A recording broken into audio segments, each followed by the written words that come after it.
Merci de nous suivre de partout. Tozane Sengo et Akoeba et Teboza, toujours fidèles, et nous sommes là pour servir Bino, na émission pour na écolo. Nous commençons par cette information. Nous apprenons s'il y a un secteur où ils ont bougé quand même, c'est quand même dynamique.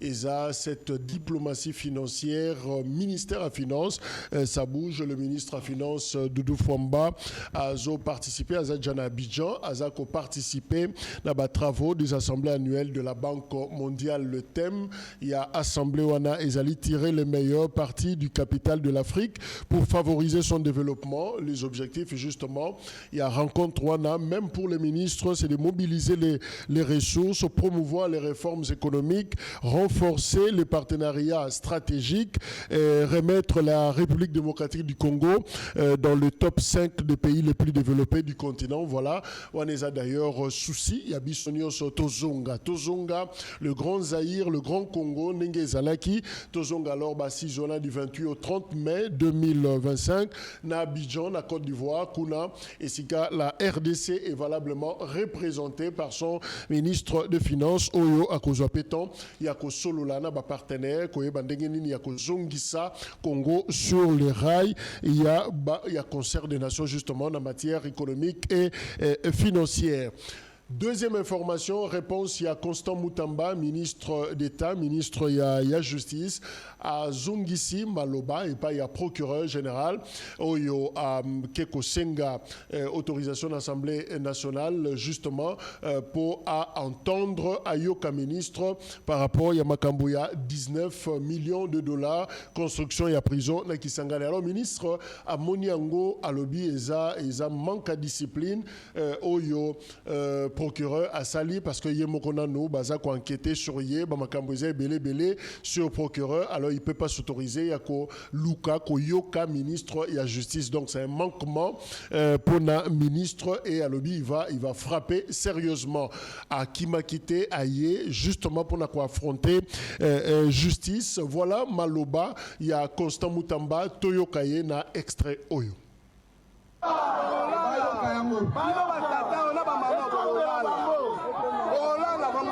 Nasi autorisation spéciale. Moto a autorisation spéciale et a co-signé marché agré.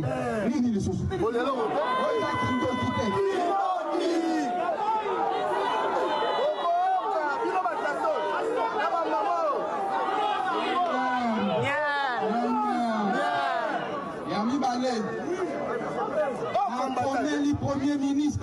Voilà. Depuis le 1er avril. La commune Nani. Loi et lobby. 10 jours après. Combien de jours? 10 jours après. 10 jours après. Dans l'article 20, il y a décret. Il y a manière la procédure. Voilà. 10 jours après.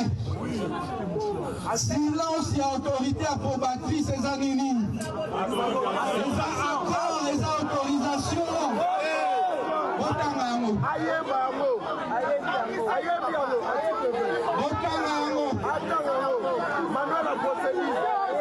Cours en public, en plein air. Venez suivre le cours de la passation des marchés publics. 19 jours après.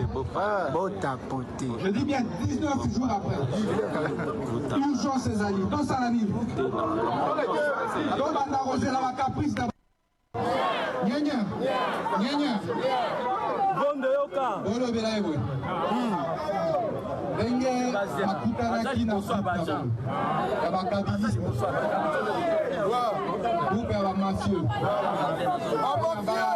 A humilié naï. On a pas baby sa réputation.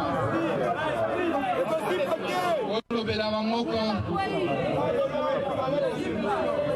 Zambe ya bakoko na nga makasi koleka banzambe.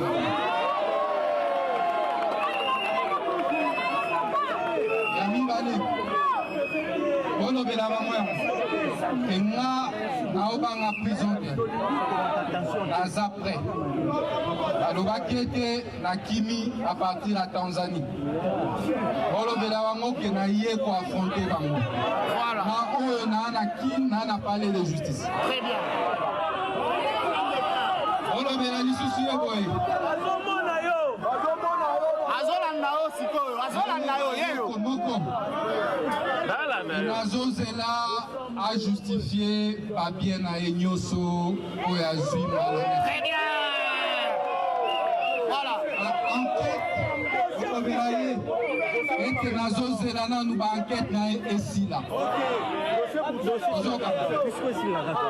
moto oyo aza objet ya baenquête akoki koinitie action contre le ministre ya justice. Bravo. ozokana eza faute disciplinaire Faut les sanctionner. nakotire baconséquence de droit nyonso. Tangisa bango, tangisa bango.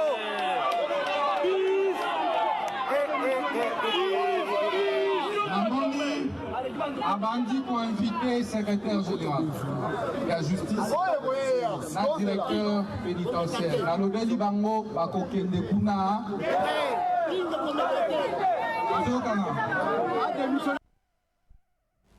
Voilà, c'était là le ministre d'État, Constant Moutamba, Oyo, qui a le billet à autorisation spéciale. Il y a Premier ministre, justement, pour Nakosala, Makambo Azakosala, et puis de deux, a évoqué ma disposition légale pour dire que ce qui est autorité approbatrice, après un délai, a sali au Sénégal qui a salaté, et je crois que Eza Ndingisa, Oyo, Bapesi, Moutou, Asala, Makambo, Oyo, Akani Kosala. Donc voilà comment la situation Eza a évolué. Il n'a pas peur de la prison. Nabe mission leki tolobaki yango que le Congo a traversé ba moment moko ya makasi. Mais le problème avec la République démocratique du Congo, ses intellectuels, l'universitaire congolais, aza wapi pour apporter justement la solution. Et souvent ils préfèrent silence afanda alobate atala makamunenge za kokende et les pays se meurent. Voilà pourquoi on a fait venir sur ces plateaux un professeur d'université, les professeurs ordinaires, Étienne Chimanga, Koutangidikou, professeur de lettres, professeur des universités. Professeur, bonjour. Bonjour, monsieur. Votre micro, prof. Mais, bonjour, monsieur. Professeur, souffrez que nous soyons un peu directs envers vous. Comment est-ce que vous réagissez face à cette maman qui a toujours l'habitude de dire que Mboka Oyo et Koufi pour Nabino ba professeur, Bato Balobaka français. Vous réagissez comment? Vous savez, monsieur le journaliste, je me rappelle quand je revenais de l'Europe, pratiquement après mes études, c'était au moment où le Congo notre pays passait une période assez difficile. C'était le moment de charnière entre la dictature qui était en train de partir, de Mobutu, et l'AFDL. L'entrée de Laurent Désiré Kabila et l'entrée de Laurent Désiré Kabila. Et un jour, je pris un taxi. Je me rendais, je ne me rappelle plus où. Mais il y avait d'autres clients avec moi qui étaient dans le taxi. Mais ces gens-là parlaient. Ils parlaient beaucoup. Ils étaient même enflammés. Ils parlaient des professeurs d'université. Ils disaient, comme Laurent venait d'arriver, ils se sont dit qu'il ne va pas refaire la même erreur en reprenant autour de lui des professeurs. Des professeurs, parce que ce sont eux qui ont tué ce pays. Voilà. Il disait, il était la ferme pour dire que ce sont les professeurs qui ont tué ce pays. Parce que ces gens-là n'étaient pas là à côté de Mobutu, etc., le pays marcherait quand même. Parce que ce pays a marché depuis longtemps, il n'y avait pas de professeurs. C'est ça la perception, justement, de l'opinion. Oui, mais justement, la perception de l'opinion. Alors, je me sentais interpellé. Je me suis dit, mais comment? Parce que vous l'êtes. Oui, je me sentais interpellé. Je me suis dit, les professeurs, pourquoi on parle toujours des professeurs ici? Est-ce que réellement Est-ce que ces pays ne marchent pas, si ça ne va pas très bien? Et ce sont les professeurs qui sont pratiquement la cause. Je me posais ces questions-là. Mais je me suis demandé, je me suis dit, mais pourquoi toujours le doigt est indiqué sur le professeur? Donc il y a quelque chose, parce qu'il n'y a pas de fumée sans feu. Exactement. Donc il y a quelque chose qui est réel, pratiquement. Mais cette thèse populaire est quand même soutenable. Que le professeur a une certaine mesure détruit ces pays. Monsieur le professeur. Oui, mais ça c'est bon, c'est le commun des mortels qui parle comme ça. Mais si on analyse, si on va en profondeur, si avec la raison méthodique que nous pouvons employer pour décortiquer un peu la situation qui se passe dans le pays, on se dira, moi j'ai toujours trouvé que le professeur est pris comme un bouc émissaire. Donc c'est le bouc émissaire parce que si ça ne va pas, non, mais c'est lui. C'est lui qui est à la base. C'est ce que tout le monde dit. Mais réellement, est-ce que c'est ça? Réellement. Qui utilise ce bouc émissaire? Oui, ce bouc émissaire est utilisé par l'instance habilitée à diriger pratiquement le pays. Parce que n'oublions pas qu'on peut dire que les professeurs, ce sont eux qui sont à la base de tout. Mais n'oublions pas que la machine de l'État est conduite par des personnes, par des gens. Et ces gens-là, ce ne sont pas des tableaux vierges. Mais ce sont des gens, je crois bien, qui ont des programmes, qui ont pensé, qui se sont dit, qui ont vu l'État pratiquement ici du pays, la situation du pays, etc. Et qui ont des propositions à fournir pour qu'on puisse quitter cet état des choses qui n'est pas appréciable, pour ici un renouvellement, une restauration pratiquement ici de l'État. Ils ont des recettes magiques, ces professeurs, ces universitaires de manière générale. Ouais. Ont-ils des recettes magiques pour sauver le Congo?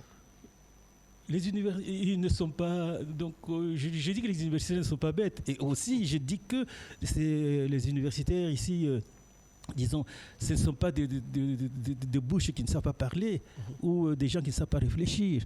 Mais non, ils réfléchissent.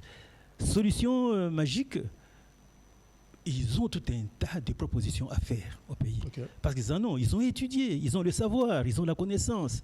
Et cette connaissance-là, il suffit tout simplement qu'on puisse le rendre opérationnel. Vous savez, j'ai oublié de vous dire une chose. Mais vous étiez là, professeur, depuis 60.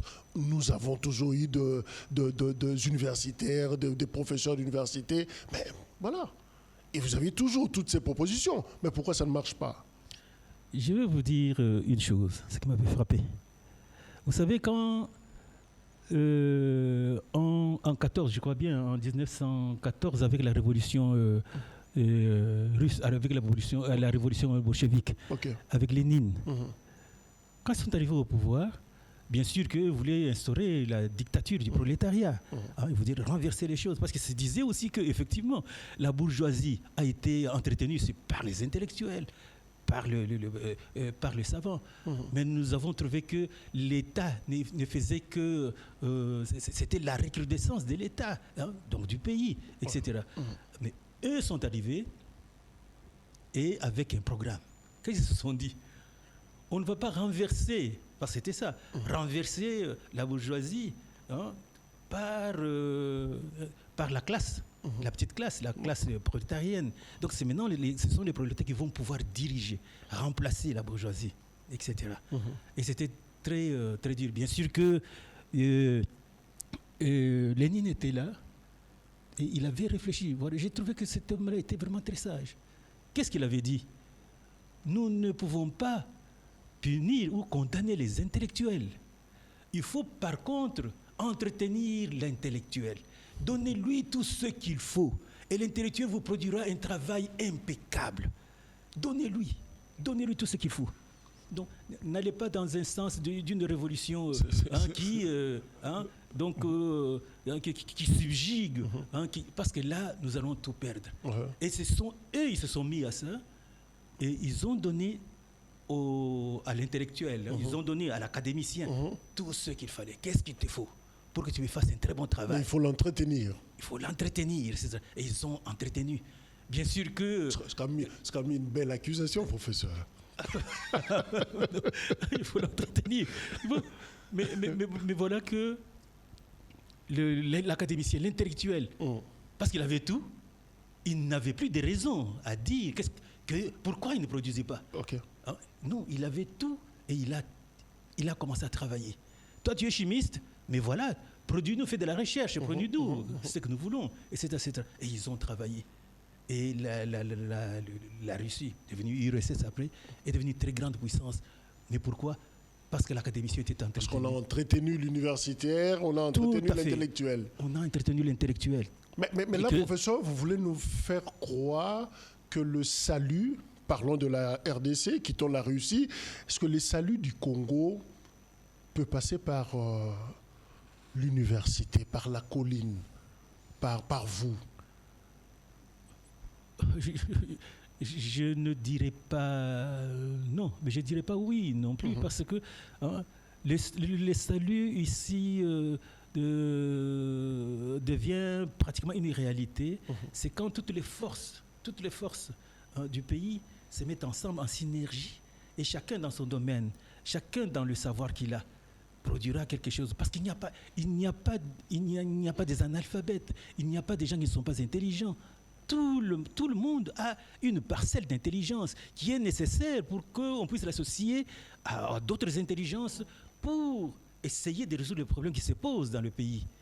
Donc, c'est pour ça que je dis que l'université n'est pas nécessairement... Donc, ce n'est pas la seule institution ou le seul établissement qui a les savoirs et par qui la solution aux problèmes qui se posent dans notre pays puisse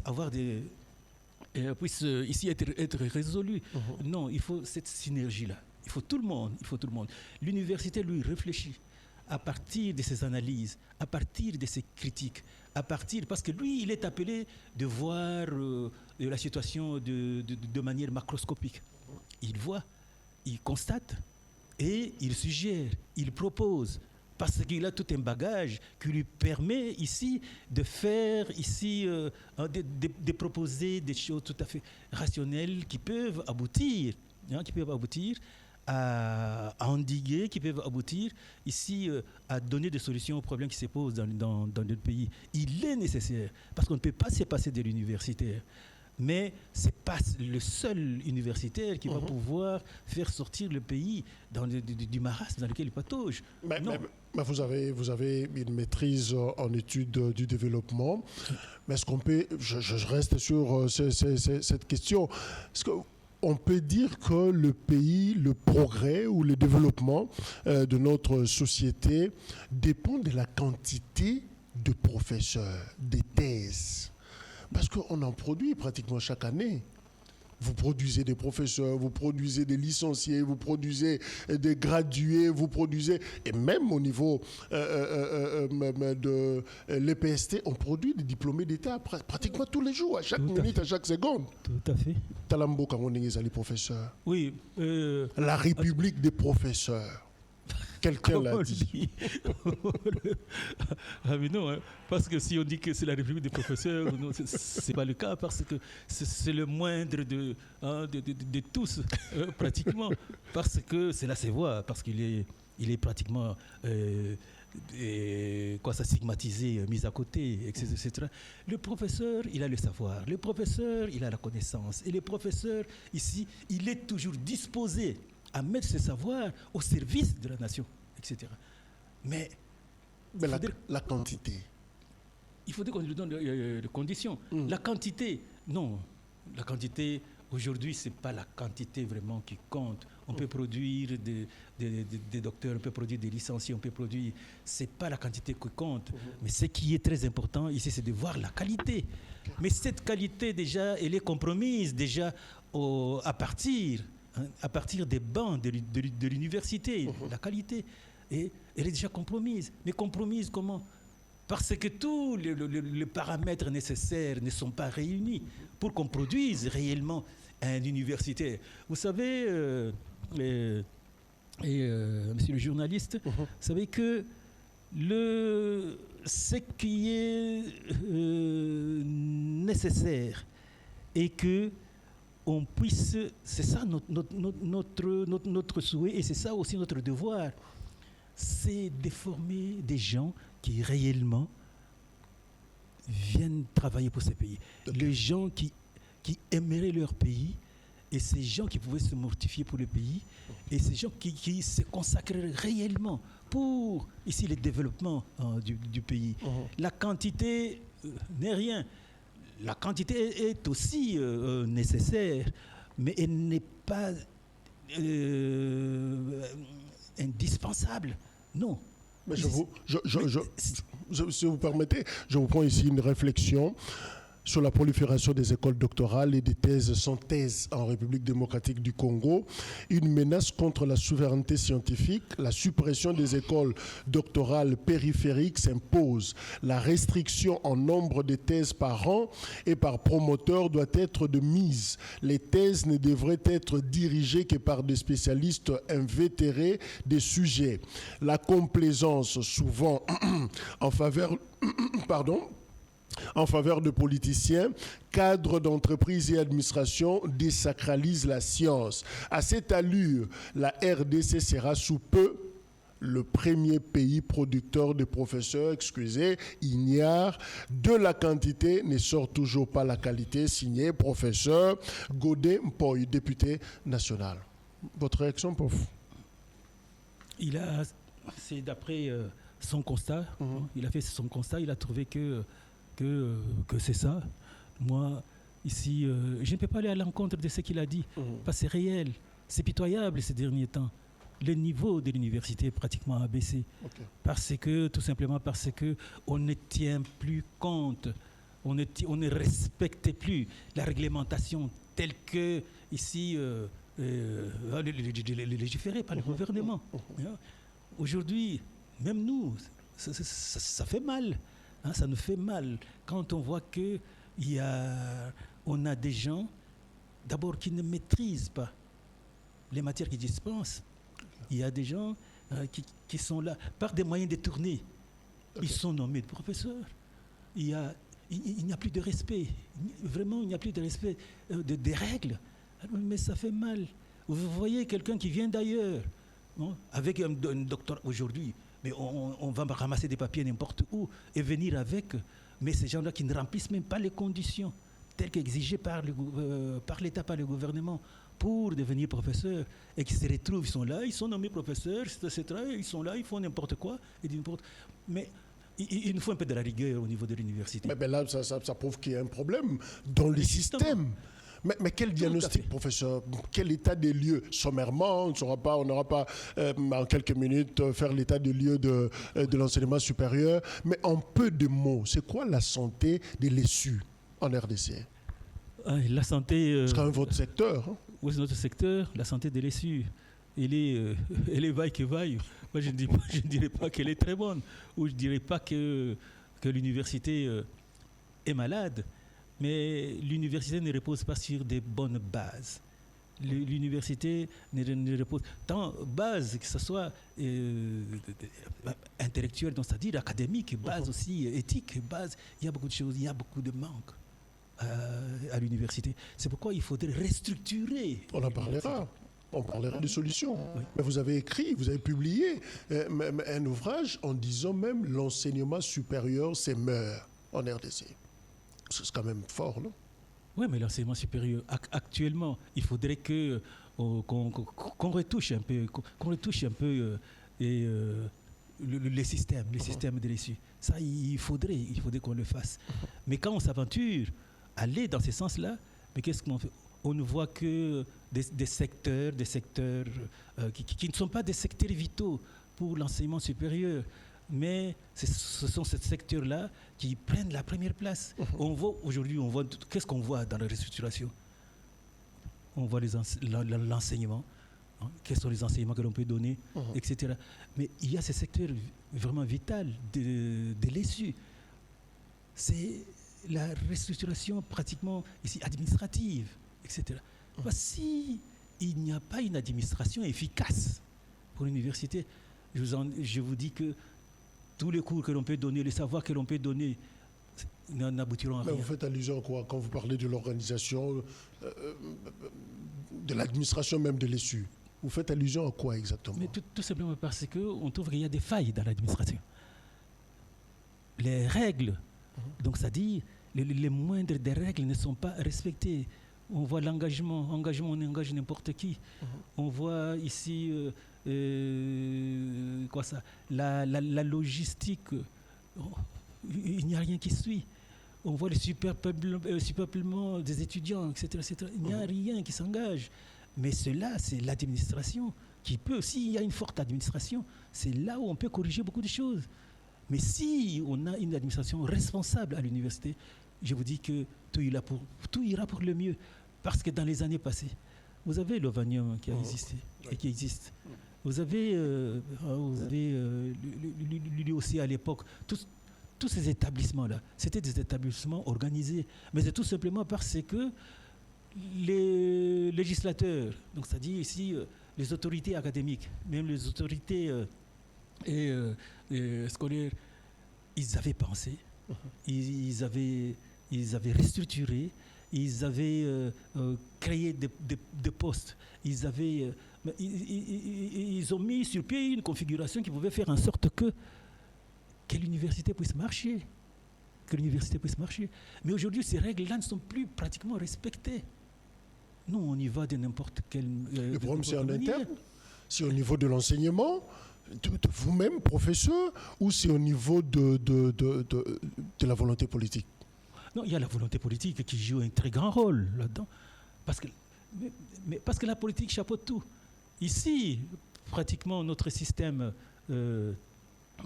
pratiquement ici de gestion, je ne pourrais pas parler de régime, c'est la politique qui domine. Hein? C'est la politique qui est au centre de tout, etc. Hein? Chez les socialistes, les marxistes, ici c'est l'économie qui est pratiquement le poumon. Mais ici c'est la politique. On ne peut rien faire sans qu'on se réfère à la politique. Parce que c'est la politique qui va vous donner l'autorisation de pouvoir faire quelque chose, de pouvoir opérer des changements, de pouvoir... Mais pourtant, ce sont des choses qui pouvaient aller naturellement. Aujourd'hui, pour, par exemple, avoir un petit papier, à l'université, etc.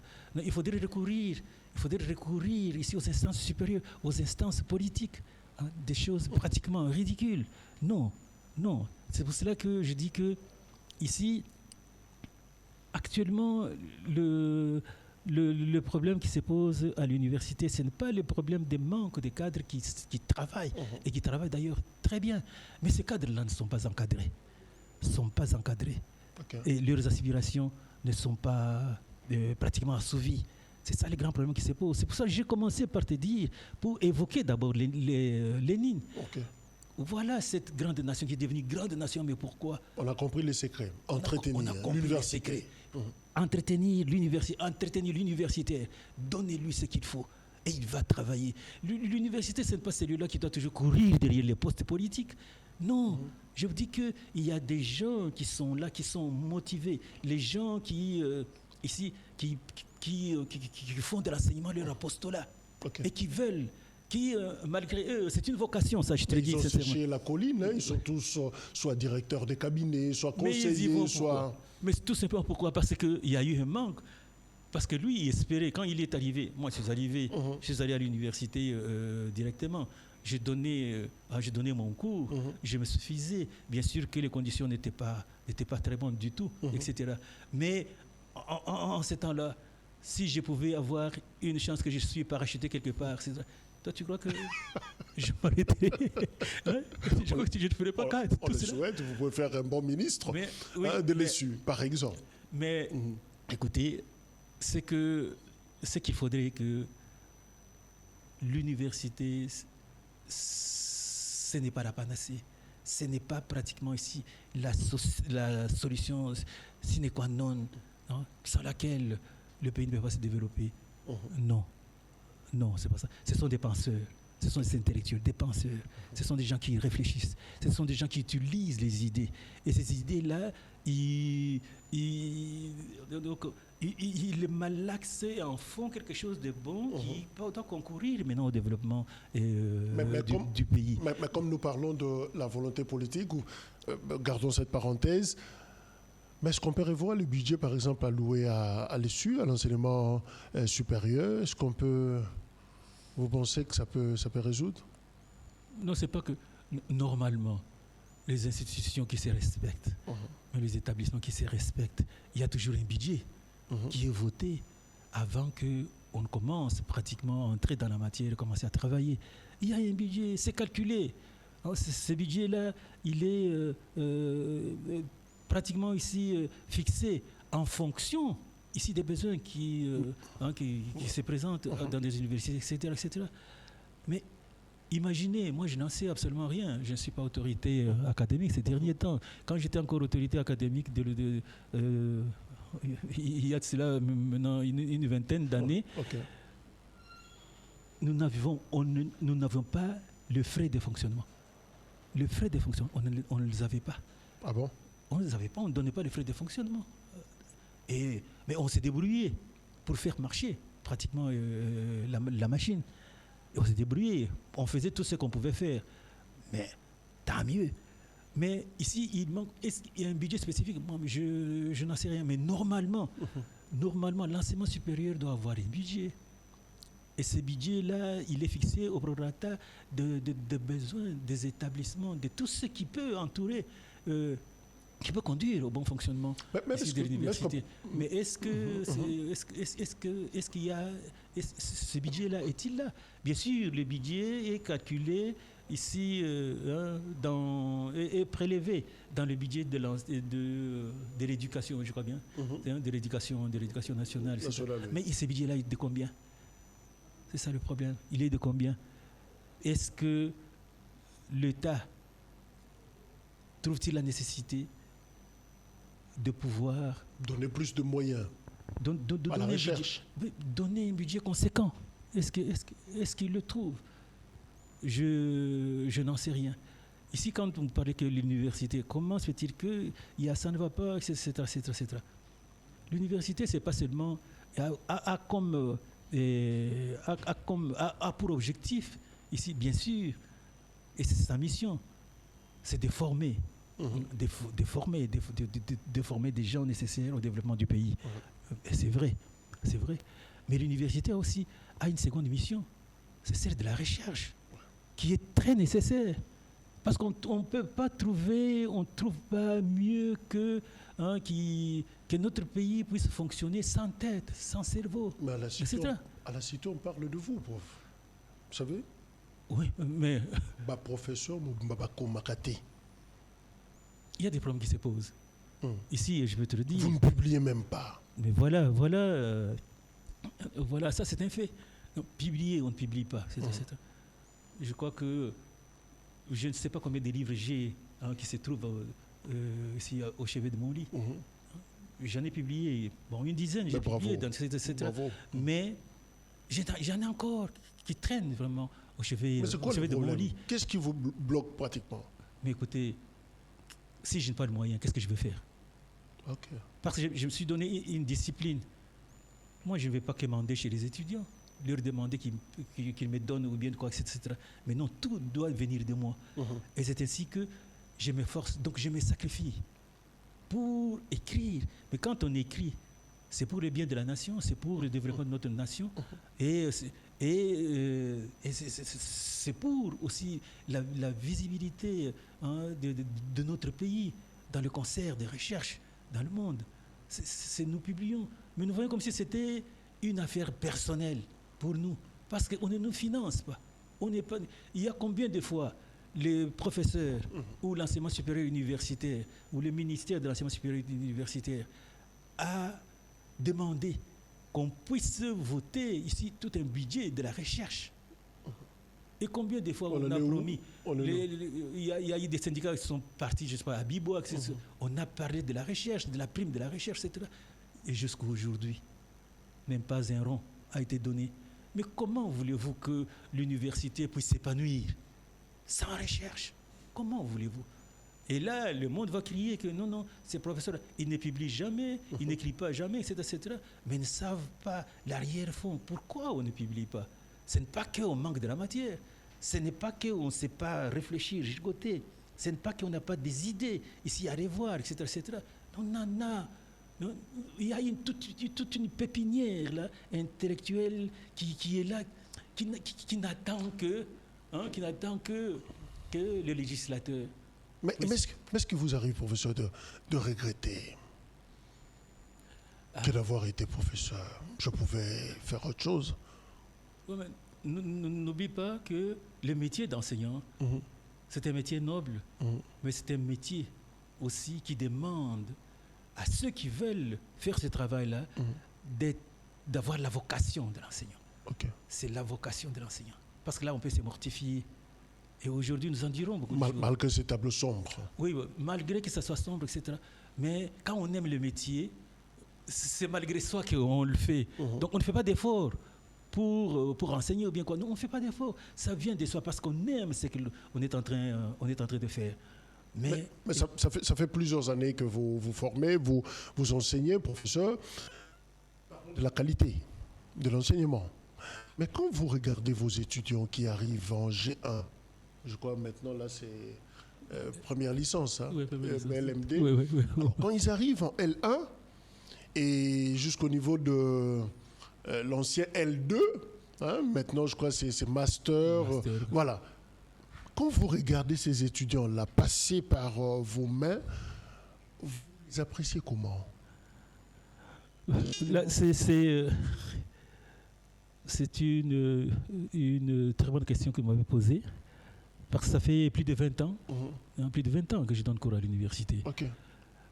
Alors, j'en ai vu de toutes sortes.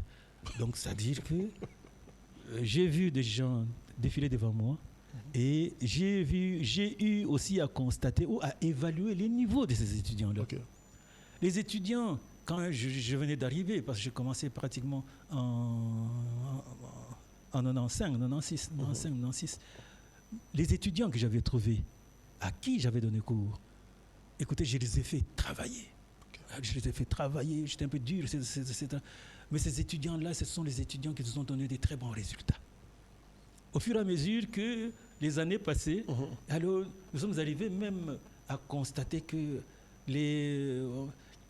nos jeunes étudiants là aujourd'hui qui sont pratiquement ici foutus dans le système des LMD, qui a encore régressé pratiquement leur niveau d'études, etc. Mais on a vu des gens aujourd'hui qui ne sont pas à mesure de suivre des cours à l'université. Ils ne comprennent pas ce qu'on est en train de dire. Ils ne savent pas même prendre des petites notes. Vous comprenez que quand on quitte pratiquement de l'excellence que l'on avait avec ces étudiants, nos premiers étudiants, et qu'on arrive à ce stade d'aujourd'hui, mais il y a de quoi regretter. C'est une libre pratiquement. Il y a de quoi regretter. On se dit, mais où est-ce que nous sommes en train de partir? Moi, je me dis, mais écoutez, moi, je fais ce que je pouvais faire, et aujourd'hui, je n'attends que mon arrêté d'éméritat, je peux me reposer. Mais quel est le bilan que je peux tirer? Mais là, qu'est-ce que je voulais? On gronde qui finalement? C'est l'enseignant, c'est l'étudiant ou c'est le système? Le système. Ici, tout le monde a tort. Nous avons tort, nous les enseignants. Parce que nous... Même parce que, excusez professeur, je vous en prie. C'est le même professeur Chimanga. Oui. Et nous arrivons en tant qu'étudiants. Le même professeur qui a enseigné, prenons les années 2000, tout au début, et c'est le même professeur qui enseigne aujourd'hui, en 2025. Mais on n'a pas le même résultat, ce n'est pas le même produit. Tout à fait. Les problèmes à quel niveau? C'est complexe. Non, c'est complexe. Le problème, pratiquement, ici, il est global. Vous n'enseignez plus bien, c'est l'étudiant qui ne capte plus bien la matière. Tout se mêle, hein, tout se mêle. On n'enseigne plus bien, on peut dire qu'on n'enseigne plus bien parce qu'un enseignant, un bon professeur, c'est celui-là qui a les soucis de faire comprendre la matière aux étudiants. Mais quand il arrive qu'au moment d'évaluation, il trouve que ces étudiants-là ont échoué, mais il va se poser des questions, mais comment ils ont pu échouer? Quelles sont les causes qui ont fait qu'ils n'arrivent plus? Quand je vois que les années antérieures, mais ces étudiants-là réussissaient, qu'est-ce qui ne va pas? Alors maintenant, ça c'est un problème qui est partagé entre l'enseignant et l'étudiant lui-même. bien sûr que il y a toute cette situation globale qui entoure le tout. Vous avez les problèmes économiques, et vous avez les problèmes politiques, et vous avez tout cela concourt pratiquement ici à l'épanouissement de l'enseignement, de l'éducation. Tout cela concourt. Mais il y a une part de l'enseignant. Parce que si l'enseignant, comme ça on dit, là, il n'est pas bien encadré, etc. Mais écoutez, le meilleur temps qu'il pouvait donner à ces enseignements, il va les utiliser pour aller ailleurs afin qu'il puisse avoir quelque chose pour qu'il puisse nouer les deux bouts du mois. C'est difficile. Parce qu'il peut mourir à ce moment-là. On perd tout. Donc, et maintenant, il y a aussi des étudiants. Actuellement, il y a une chose que j'ai constatée, monsieur le journaliste, et que nos étudiants de cette génération, et les étudiants de cette génération, ce sont des étudiants qui ne veulent plus étudier. Ils ne veulent pas, ils aiment la facilité. Et veulent réussir. Qu'est-ce qu'ils recherchent? Ils recherchent les diplômes, tout simplement. Et alors, les diplômes obtenus par n'importe quel moyen. Okay. Ils ne veulent pas étudier. Et ça nous fait mal, nous le vieux. Ça fait vraiment très mal. Parce qu'on ne parvient pas à satisfaire notre souci de pouvoir mieux donner le savoir aux étudiants. Ils ne veulent pas. Tu t'imagines qu'aujourd'hui, c'est le professeur qui doit chercher les étudiants. Je ne sais pas, de votre cours, qu'est-ce que vous allez chercher les étudiants? Le professeur vient, le cours commence à 8 heures. Le professeur se pointe à 8 heures. Et il commence à chercher les étudiants. Vous voyez que nous sommes dans une civilisation dégradante, une civilisation qui n'a plus sa raison d'être. Et on s'est dit que nous irons jusqu'où? Nous irons jusqu'où? Alors c'est pour cela que n'importe qui vient, se joue de nous, fait n'importe quoi, parce qu'on n'a pas de tête pensante. On parle également, professeur, toujours de la qualité de l'enseignement. On dit que ce sont de vieilles leçons, de vieilles matières. C'est une formation qui n'est pas adaptée à la réalité sociale. Je ne veux pas m'employer l'expression, on me dit que vous formez de bons à rien des étudiants, après ils ont leur diplôme, distinction, grande distinction, mais dans la société, ils ne savent quoi faire. Ils sont là en train de quémander, tout ça, Tambola, Kokoma, j'ai l'honneur, tout ça, mais ailleurs, ils ont toujours l'habitude de le dire, mais ailleurs, vous sentez qu'un diplômé, mais il peut transformer son environnement. Mais qu'est-ce qui se passe, professeur? Vous n'adaptez pas, vous n'actualisez pas vos recherches ou... Il y a ces problèmes de la recherche, nous l'avons soulevé tout de suite là, pour dire que la recherche, pas. Oui, parce que les moyens n'accompagnent pas. Les moyens n'accompagnent pas, c'est très difficile. Okay. Et que je sais que tout enseignant qui se respecte, tout professeur qui se respecte, je suis sûr qu'il a au moins le bénéfice. Quel est le bénéfice qu'il a? Et qu'il a la matière grise dans sa tête. Okay. Il a ça. Ça, on ne peut pas le lui enlever. Mais maintenant, il faudrait actualiser pratiquement cette matière grise. Il faudrait la rendre opérationnelle. Mais est-ce que les conditions extérieures, est-ce que ça permet au professeur, à l'enseignant ici de faire son travail comme il le faut? C'est déjà un problème réel qui se pose. C'est pourquoi... Les conditions de travail. Les conditions de travail. Ça, je vous dis que si on améliore ces conditions de travail et qu'on met dans des conditions les enseignants, les professeurs, les chercheurs, je te dis que ce pays fera un bond en avant. Un bond en avant. Bien sûr que si aussi la politique accompagne, les législateurs aussi contribuent, on fera des grandes choses. Parce que si on dit que notre pays, c'est un pays solution, notre pays, c'est un pays, c'est un scandale géologique, mais aussi notre pays, c'est un scandale aussi intellectuel. C'est un scandale ici de la matière grise. Mais aujourd'hui, tout le monde est en train de fuir. Les têtes vraiment, qui ont des savoirs, etc., préfèrent aller ailleurs, rester ailleurs, parce que là-bas, ils bénéficient de conditions où ils peuvent s'épanouir. En tant qu'individu, ils peuvent s'épanouir. Mais avec un regret. On saisit cette occasion pour rendre hommage au grand VY Moudimbe qui nous a laissés, qui nous a quittés pratiquement. Mais voilà, il était là-bas, professeur à l'université de Lubumbashi. Il était obligé de partir. Et là, il était dans des conditions telles qu'il pouvait s'épanouir. Parce que n'oublions pas que même si nous donnons, même si nous faisons de l'apostolat, etc., il faudrait aussi songer à l'épanouissement personnel. Ok. Je dois être épanoui personnellement pour que les autres aussi puissent profiter pratiquement de mon aura afin qu'ils s'épanouissent aussi. Mais quand on n'a pas cet épanouissement, ça devient très difficile. Vraiment, ça devient très difficile, très difficile. Mais est-il que nous, on ne peut pas se décourager. On ne se décourage pas. Oui. On fait tout ce qu'on peut faire pour que notre pays puisse aller de l'avant. Rester pratiquement ici rester ici dans ce que nous projetons, ce que nous voulons nous projetons aussi pour les autres. Et ça, nous allons travailler pour ça. Nous allons travailler pour ça. Professeur, ça fait 4 ans que le système éducatif congolais a lancé le système LMD. Mais comment vous évaluez? C'était en 2021, je crois. Oui, 2021. Ouais. Oui. Quelle évaluation faites-vous? Évaluation. Bon, on n'en est pas là. Je ne sais pas si on peut évaluer.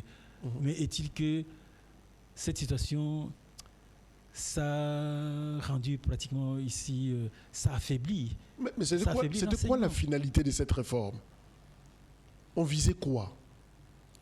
Et c'est ça les torts. Parce qu'on est parti sur de mauvaises bases. Mais tu t'imagines que le LMD, etc., prend sa souche dans des problèmes dans des problèmes ressortis dans des universités européennes. C'est pas nous, c'est pas le Congo, c'est pas les Congolais, etc., qui a réfléchi et qui a dit que maintenant il faudrait que nous puissions repenser un système, nous devons aller dans l'autre, etc. Non, tous sont sous-bassement là-bas. L'Europe a eu des problèmes. On a copié l'Europe. C'est ça ce qui est blessant. L'Europe a ses réalités, l'Europe a ses problèmes. L'Europe, on avait besoin ici de l'unification pratiquement ici culturelle, parce qu'ils sont déjà passés. L'Europe, c'est l'unité qui comptait, en faire une grande puissance. C'est l'Europe. Ils ont dû résoudre les problèmes économiques en se mettant ensemble. Et ils ont dû résoudre certains problèmes, les problèmes politiques, etc. Mais maintenant, il fallait penser aussi aux problèmes culturels. Okay. Comment faire pour que l'Europe soit unie et que l'Europe puisse aller de l'avant, mais reposant sur une base culturelle assez réconfortante. Et ils ont pensé dans ce sens-là. Ils ont revu leur système d'enseignement. Par rapport à leur réalité. Leur réalité, leurs problèmes. Leur réalité. Mais ici, qu'est-ce qu'il y a? Non, nous devons nous arrimer ici au système de Boulogne. Et voilà, telle université, l'université de Louvain en 1600, etc. Mais qu'est-ce que ça fait avec nous? Mais aujourd'hui, la Chine, il n'y a pas des études universitaires là-bas.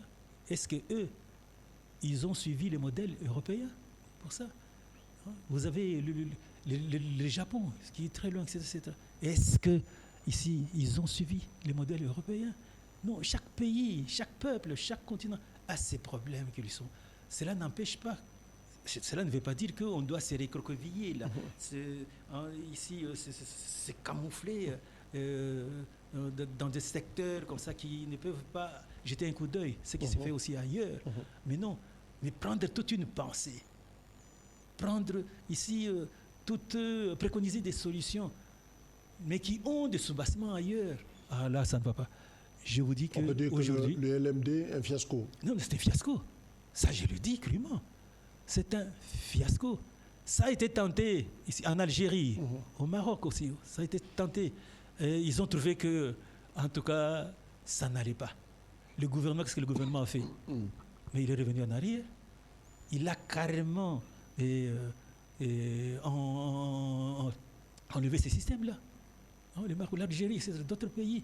Parce qu'ils ont trouvé que ça ne marchait pas avec leurs aspirations, etc. Et ça régressait pratiquement ici l'avancement du pays, la projection du pays dans les développements. Mais ici, aujourd'hui, ça, je te le dis, ça c'est ce que nous vivons. Je vous dis qu'aujourd'hui, faites un micro-trottoir. allez à l'université de Kinshasa, interrogez ces jeunes gens-là qui suivent ces cours-là. Et ils vous diront s'ils sont contents des enseignements ou du savoir qu'on est en train de leur dispenser. Est-ce que ce n'est pas un conflit de génération, professeur, entre les vieux loups, comme les professeurs ordinaires Chimanga, mais aussi les jeunes professeurs qui viennent, ces nouvelles thèses qui arrivent, ils se disent, mais vieux, ils sont conservateurs, ils veulent garder l'ancien système, ils ne savent pas se convertir, se recycler, voilà. C'est la nouveauté qui vous effraie peut-être. Non, ce n'est pas la nouveauté qui nous effraie. Non, ce qui nous effraie est que les conditions ne sont pas réunies pour qu'on puisse faire ce qu'on est en train de faire maintenant. Ce sont les conditions qui ne sont pas réunies. Mais aujourd'hui, on vient avec le LMD. Le LMD, c'est très bien. Disons, c'est très bien parce que tout le système qu'on a eu, les programmes qu'on a eu depuis tout ce temps-là, ce sont des programmes qui viennent de l'Occident. Ce sont les programmes belges, etc., français, etc. Et on a toujours marché, on a toujours fonctionné. Pas de problème. Ici, le problème qui est là est qu'on est pratiquement dans l'impossibilité de pouvoir rendre opérationnel ces systèmes-là. Ça demande déjà beaucoup. Ça demande déjà beaucoup. L'infrastructure ne suit pas. L'organisation même des enseignements, ça ne suit pas, etc., etc., etc. Et aussi, ici, le système est tel que, on doit se fonder sur les cours que l'on donne, ils doivent reposer sur la compétence, mais aussi le travail, parce qu'on a voulu de l'LMD faire un système qui ne puisse pas ici créer une grande faille entre la société, le marché et les étudiants. Okay. Parce que c'est comme quelqu'un qui disait j'ai suivi quelqu'un là qui disait que aujourd'hui tu apprends la philosophie. Mais où est-ce qu'on engage les philosophes? Où est-ce qu'on trouve le travail de philosophe? Mais voilà des torts comme ça. Donc on a dit, non, la compétence. Donc dans chaque cours, on doit avoir la compétence. Bien sûr, la matière, on va pouvoir donner. Mais aussi, chaque cours, on doit pouvoir déboucher sur le travail. Parce qu'on ne doit pas étudier comme ça, faire de la philosophie, étudier, etc. Non, il faudrait que quand on termine ces études, quand on termine cette matière, on doit directement aller sur le marché de l'emploi. Que vous servez à quelque chose. Et vous avez quelque chose. Et là vous servez, pragmatiquement, vous servez déjà à quelque chose. À avoir des têtes pensantes là, qui sont là, qui pensent beaucoup, mais qui ne font pratiquement rien en termes de rentabilité. Avec tout ce que vous évoquez, professeur, est-ce qu'on peut dire qu'il nous faut de nouveaux états généraux de l'enseignement supérieur, à part ce qui s'est déroulé à Lubumbashi, je crois en 2021, est-ce qu'on peut encore convoquer de nouveaux états généraux pour discuter un peu de l'enseignement? Parce que c'est important. Il le faut. Personnellement, je dis qu'il le faut. Non, il le faut. Parce que si nous allons continuer comme ça, par essai-erreur, ici nous sommes en train de tuer pratiquement la crème intellectuelle. Parce que nos étudiants, là, ce sont des cobayes. Ça, ce sont des cobayes. On est en train de les expérimenter, voir est-ce que ça va aller ou pas. Mais dans l'entretemps, c'est tout un crime culturel qu'on est en train de commettre. Okay. Parce qu'il y aura un temps, donc il y aura toute une génération qui sera en l'air, qui se retrouve nulle part. Mal formés. Mal formés, bien sûr. Mal formés parce qu'ils n'ont pas de repères. Okay. On ne peut pas savoir s'ils sont mal formés ou bien formés parce qu'ils n'ont pas de repères. C'est toute une période. C'est pourquoi les choses des grandes décisions comme telles, parce que ce sont des décisions qui concernent ici la jeunesse, qui concernent ici le citoyen de demain, le pays de demain. Ce ne sont pas des décisions que vous pouvez prendre à la légère. Vous savez, quand on a parlé du LMD, etc., et qu'on devait commencer, ici, ce sont les décisions politiques qui ont primé. Avant tout. Parce qu'il y a ces ministres. Il y a combien de ministres qui sont passés et qui n'ont pas osé ici demander, qui n'ont pas osé ici rendre opérationnel ce système-là de LMD. Vous avez le ministre là, je crois que c'était Théophile Mbemba à l'époque. Okay. À l'époque, il était là. Il ne l'a pas fait. Il y a eu un autre ministre qui est arrivé. On a trouvé que non, les conditions, les autres on a trouvé que non, il fallait un peu attendre, etc. Mais il y a le dernier ministre qui est arrivé, lui, non, c'est imposé pour dire non, donc commencer. Mais comment on peut commencer une chose pour laquelle on n'a pas mûrement réfléchi? Parce qu'il faut des études pour ça. Et les études ont été menées, pratiquement. On a trouvé que les conditions ne répondaient pas. Même la présidente de la République, je me rappelle, à l'époque, quand on a commencé, non, LMD, etc., même la présidence de la République avait même dit qu'il fallait qu'on sursoit cette mesure-là. Okay. Il fallait attendre, qu'on réunisse un peu les conditions. La logistique ne suit pas. Les enseignements même, etc. Même jusqu'à aujourd'hui, il n'y a pas de descriptif des matières que l'on donne. On ne sait pas. Et tout le monde, maintenant, pratiquement tout le monde, parce qu'il ne faudrait pas laisser le vide, on est en train de suivre pratiquement l'ancien système qui était les PADEM. Les matières qui ont été données là-bas, ce sont les mêmes matières qu'on donne ici dans le système LMD, et pourtant ce n'est pas ça ce qui a été demandé, etc. Alors, donc, oui. Terminé, oui. Donc c'est pas ça qui est demandé dans le système LMD. On a voulu professionnaliser. Et pourtant, on avait déjà trouvé une solution pour la professionnalisation. C'est pourquoi on a les études auparavant, on avait les systèmes belges. Donc nous avons 2 années de candidature et 2 années de licence pour l'université. Et on avait aussi créé les instituts supérieurs. Parce que les instituts supérieurs jouent ici d'office le rôle des écoles techniques qui forment ici des gens, des professionnels. Les ISP, les techniciens, ils vont aller dans l'enseignement, ils vont aller, etc. L'université, c'est pour les chercheurs, etc. Mais tout cela n'a pas été regardé. On a même augmenté l'année, parce que je me rappelle, ça c'est notre année, on était en 2e année, et pour monter en première licence, il y a le gouvernement qui avait pris une mesure là, de créer une 3e année. 3e graduat. Mais ce graduat, c'était un graduat professionnel. C'était tout simplement pour essayer de pallier au manque. On avait trouvé que non, la théorie, elle l'empiète pratiquement sur tout, et que les étudiants sortent, ils n'ont pas un sens professionnel. Mais nous avions des écoles techniques qui étaient là, nous avions des ISP, nous avions etc. qui faisaient ce travail-là comme il fallait. Mais, malgré tout cela, non, on s'est dit, on est venu, LMD, c'est quoi? C'est la professionnalisation. Casser ici, le faille qui se trouve entre les sociétés, la société, etc., et l'université, qu'on ne forme pas des gens pour rien. Mais il faudrait qu'ils aient du travail. Il faudrait qu'ils rendent. Mais quelles sont vos solutions, professeur? On est arrivé à la fin. Mais comment restructurer pratiquement, profondément le système éducatif congolais? On fait quoi? Il y a beaucoup de pistes de solutions. Prenons quelques pistes de solutions. Il y en a plusieurs. Je crois que tous ces penseurs-là, ils ont songé, ils ont pensé à ça, ils ont songé à ça. Et il y en a. Donc, il y en a beaucoup, pratiquement dans la structuration de l'université.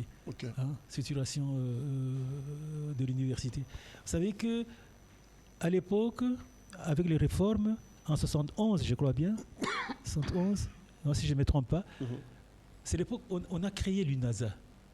On avait créé l'Université nationale du Zaïre. Où on a dû créer pratiquement un conglomérat là, des établissements à qui on a assigné des missions qui étaient là. Donc, il y avait l'UNASA. À un certain moment, on a trouvé que ça ne marchait pas, d'après les penseurs, les chercheurs. On a trouvé que non, ça n'allait pas. Il fallait qu'on revienne pratiquement dans ces systèmes, que les universités redeviennent autonomes, les établissements, etc.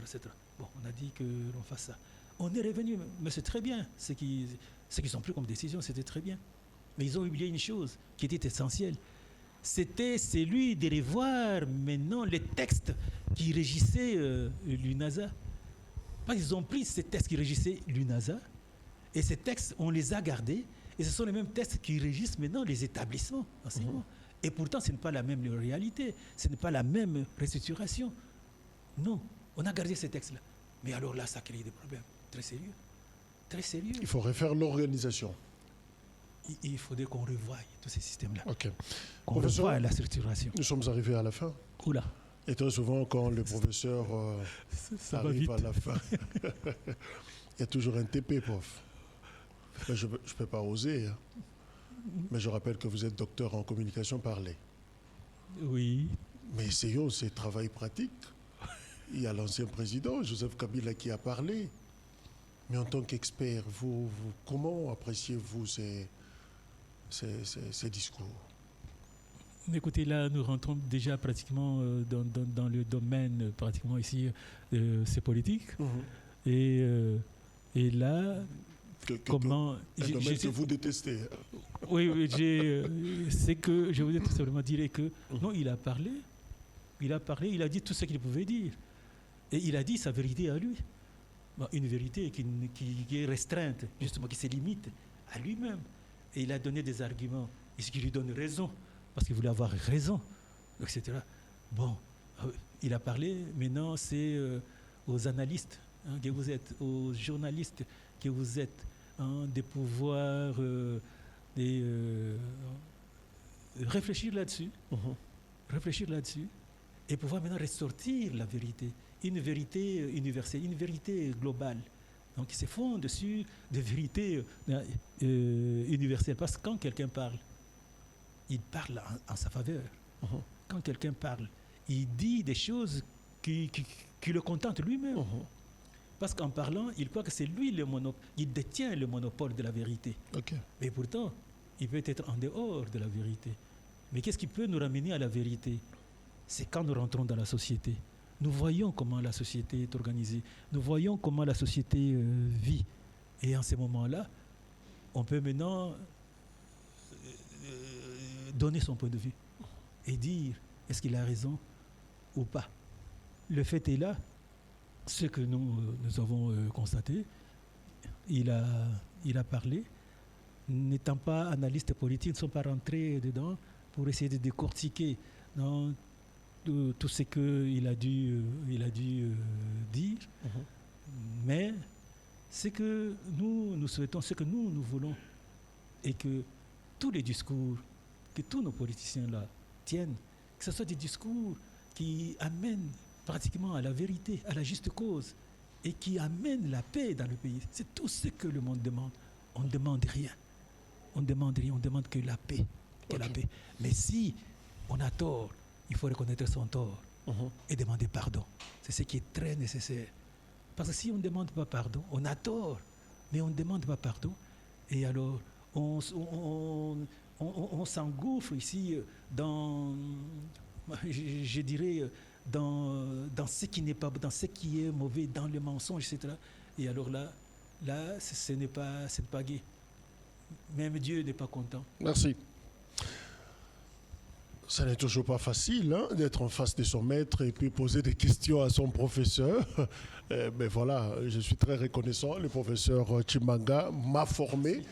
Professeur, merci pour la formation. Merci d'être venu également répondre à nos questions. Merci à vous pour votre fidélité. Voilà, pour na école mokonalelo et sukiwana bokolanda yango ezana YouTube ezana ba chaîne nyonso partenaire au bako diffuser émission oyo. Merci tokutani na numéro oezali koya. Au revoir.